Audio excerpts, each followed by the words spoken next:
Hello and welcome to Knowledge World. Guys, I'm back with another new and informative video for you. अगर आपको ये video अच्छी लगती है तो लाइक करें, शेयर करें और मेरे चैनल को सब्सक्राइब करें।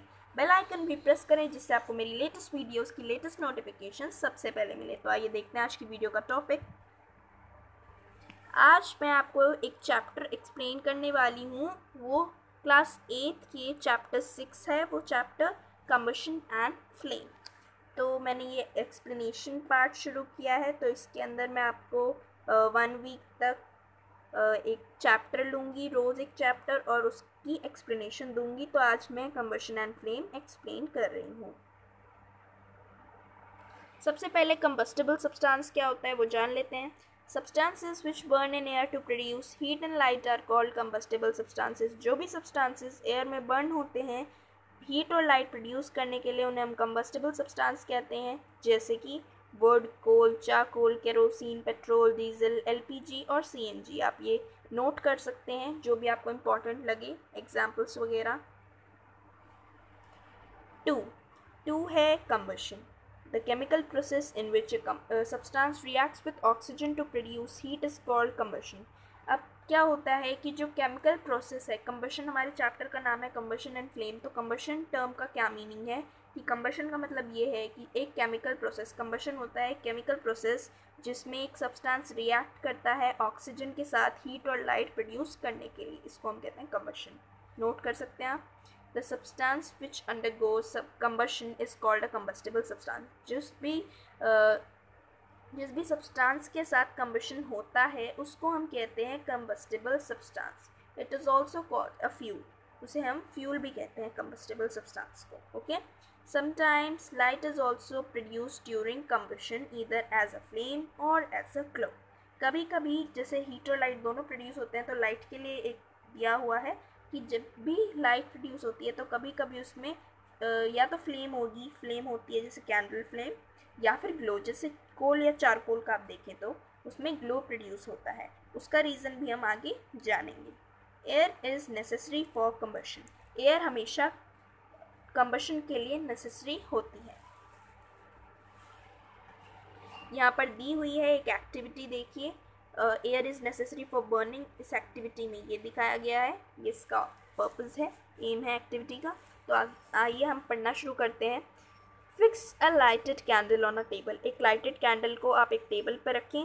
फिर आपको एक ग्लास की चिमनी रखनी है टेबल के ऊपर, और फिर क्या करना है आपको, rest it on a few wooden blocks. फिर आपको उस चिमनी को क्या करना है, चिमनी को आपको 2 वुडन ब्लॉक्स के सहारे रखना है। फिर आपको उसको इस तरह से रखना है कि जो हवा है, हवा चिमनी के अंदर एंटर कर सके। फिर आप देखिए फ्लेम को क्या होता है। फ्लेम को कुछ नहीं हुआ क्योंकि एयर का सप्लाई हो रहा है। अब आप अगली कंडीशन देखिए, बी पार्ट। आपको क्या करना है, अब उन 2 ब्लॉक्स को हटा देना है और क्या करना है, चिमनी को रेस्ट करने देना है टेबल पर। फिर आपको दोबारा से ऑब्जर्व करना है फ्लेम को। फ्लेम नहीं है क्योंकि हमने एयर का सप्लाई कट कर दिया है, इसलिए फ्लेम नहीं है। अब हम सी पार्ट को देखेंगे, ऑब्जर्व करेंगे। Then put a glass plate over the chimney. अब आपको एक ग्लास प्लेट रखनी है चिमनी के ऊपर। अब आप दोबारा से करिए ऑब्जर्व। अब तो कहीं से भी एयर नहीं आ रही, तो अब कहाँ से फ्लेम हमें दिखेगी, तो इसलिए अब दोबारा से फ्लेम बुझ गई। अब देखते हैं इसके रीजंस। वैसे तो मैंने आपको बता ही दिया है कि जो कैंडल फ्लेम है वो बर्न होती रही है, कैंडल बर्न होती रही है फ्रीली ए पार्ट में क्योंकि एयर एंटर कर रही है चिमनी में। सेकेंड पार्ट में क्या हुआ कि जो कैंडल है उसने बर्न करना क्यों छोड़ दिया, क्योंकि एयर का सप्लाई उसको नहीं मिला, तो इसलिए फ्लेम चली गई, फ्लेम ऑफ हो गई। फिर क्या हुआ, सी में जो कैंडल है वो बर्न नहीं कर पाई क्योंकि उसमें एयर अवेलेबल नहीं थी, क्योंकि दोनों तरफ से कवर हो गया, तो इसलिए नहीं थी flame.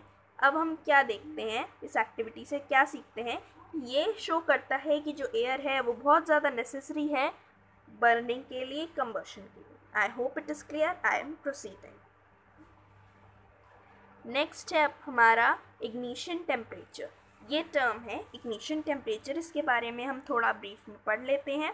The minimum temperature at which a substance catches fire and Burns is called its ignition temperature.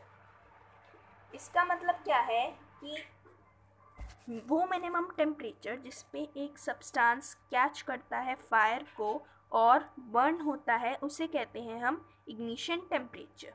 तो अगर आप किसी ऑब्जेक्ट में अगर आप फायर लगाना चाह रहे हैं, आग लगाना चाह रहे हैं, तो वो फायर उसी टेम्परेचर पर पकड़ेगा जो कि उसका इग्निशन टेम्परेचर होगा।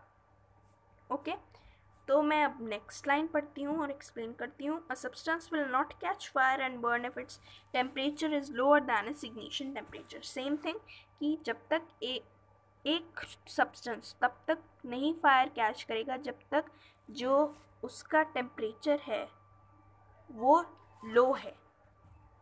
मतलब तब तक जब तक आग उसके इग्निशन टेम्परेचर से नीचे लगी हुई है।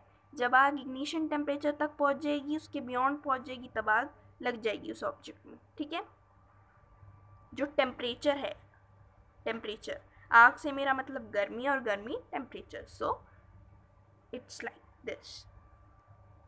Different substances have different ignition temperatures. Different substances का मतलब कि जो अलग अलग substances हैं उनका अलग अलग ignition temperature है, वो अलग अलग temperature पर fire को catch करते हैं। Example, the ignition temperature of kerosene is less than the ignition temperature of wood. अब इसमें क्या लिखा हुआ है कि जो ignition temperature है केरोसिन का वो कम है किसके ignition temperature से? वुड के इग्निशन टेम्परेचर से। इसका मतलब क्या है, इससे रिलेटेड मैं आपको एक फैक्ट समझा देती हूँ कि जो इग्निशन टेम्परेचर, जैसे आपने देखा होगा कि जो केरोसिन, पेट्रोल, डीजल नहीं है जल्दी से आग पकड़ लेते हैं। क्यों? इसका इग्निशन टेम्परेचर कम है, इसलिए वो आग जल्दी पकड़ लेते हैं। तो जिस भी ऑब्जेक्ट का इग्निशन टेम्परेचर कम होगा वो आग जल्दी पकड़ लेगा, और जिसका भी इग्निशन टेम्परेचर ज़्यादा होगा जैसे कि वुड, वो आग लेट पकड़ेगा, टाइम लगेगा।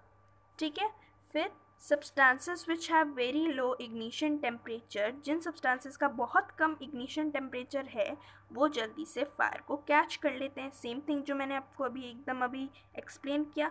और with a flame are called inflammable substances, वो फ्लेम के साथ कैच करते हैं फायर को, तो उनको हम कहते हैं इनफ्लेमेबल सब्सटेंसेस। ओके, तो इसके एग्जाम्पल्स मैंने आपको पहले ही दिए हैं, petrol, alcohol, LPG, CNG etcetera. आगे प्रोसीड करते हैं। अब इसमें हमें दिया हुआ है कंडीशंस नेसेसरी फॉर कंबशन, कुछ ऐसी कंडीशंस जो कंबशन के लिए नेसेसरी हैं। तो the conditions necessary for combustion are conditions, कुछ कंडीशन जो कंबशन के लिए नेसेसरी हैं वो हैं फ्यूल, जिसको हम जलाएंगे, कंबस्टिबल सब्सटेंसेस का मतलब। सेकंड, एयर, ऑक्सीजन, जैसे मैंने आपको अभी एक्टिविटी में शो किया। फिर थर्ड, हीट, इग्निशन टेम्परेचर की वजह से। तो ये तीन हमारे फैक्टर्स हैं, अगर इसमें से कोई एक भी नहीं होगा तो भी कंबशन पॉसिबल नहीं हो पाएगा। आगे प्रोसीड करते हैं। How do we control fire, हम फायर को किस तरह से कंट्रोल कर सकते हैं।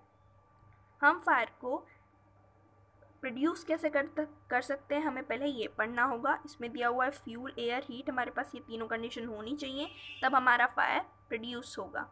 अब फिर नेक्स्ट क्या दिया हुआ है कि fire can be control by removing any one और मोर ऑफ दीज कंडीशंस। अगर हम इनमें से कोई भी एक या दो कंडीशन हटा देते हैं तो क्या होता है, फायर हमारी कंट्रोल हो जाती है। अब नीचे दिया हुआ है फायर एक्सटिंग्विशर के बारे में कुछ लिखा हुआ है। A fire extinguisher cuts off the supply of air और brings down the temperature of the fuel और both and controls the fire. इसका मतलब ये कि एक फायर एक्सटिंग्विशर का क्या काम होता है। फायर एक्सटिंग्विशर ऑफिसेज और स्कूल्स में लगे रहते हैं, आपने देखे होंगे। एक फायर एक्सटिंग्विशर का काम ये होता है कि वो कट कर देता है किसकी सप्लाई को, एयर की सप्लाई को, ऑक्सीजन की सप्लाई को, और क्या करता है, इग्निशन टेम्परेचर को नीचे ले आता है। किसके इग्निशन टेम्परेचर को, ऑब्वियसली फ्यूल के इग्निशन टेम्परेचर को वो नीचे ले आता है। और किसको कंट्रोल करता है, फायर को भी कंट्रोल करता है और उस इग्निशन टेम्परेचर को भी कंट्रोल करता है। तो आई होप को आपको यहाँ तक इतना क्लियर होगा, और आज की वीडियो में हम इतना ही पढ़ेंगे। आप इतना रिवाइज करें, तब तक मैं दूसरे पार्ट में इसके आगे का और एक्सप्लेन करके अपलोड करूँगी। I hope this is very clear to you, and bye bye for now, and thank you for your valuable time and attention. अगर आपको वीडियो अच्छी लगी हो तो चैनल को ज़रूर सब्सक्राइब करें।